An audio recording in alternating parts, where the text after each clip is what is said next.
ये है हुसैन और मिन्नी का मारूफ तर्जुमा।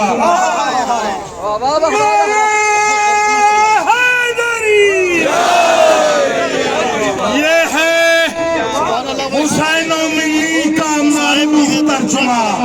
वादे किए नबी ने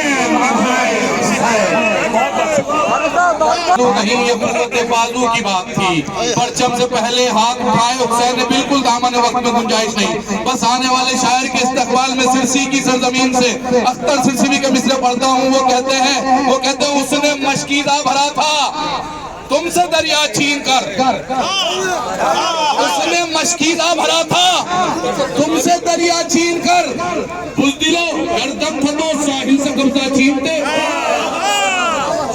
उसने मशकीज़ा भरा, दो मिसरे सुनिएगा, उसने मशकीज़ा भरा था तुमसे दरिया छीन कर, बुज़दिलो गर्दम था तो साहिल से कब्जा छीनते।